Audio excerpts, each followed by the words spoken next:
देखिए, जिस दिन वॉर स्टार्ट हुआ उसी दिन हमको अंदाज़ा हो गया था कि डीज़ल हो, पेट्रोल हो या गैस हो, इसकी कमी ज़रूर एक ना एक दिन भारत देश को भुगतना पड़ेगा। अभी तो शुरुआत है, this is just a beginning.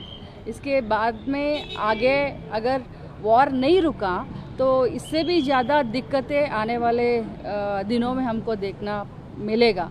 लेकिन मैं इतना कहना चाहती हूँ, definitely Karnataka government will intervene कि जैसे हमको उनको सहायता के लिए क्या करना चाहिए, हम डेफिनेटली इंटरवीन करेंगे।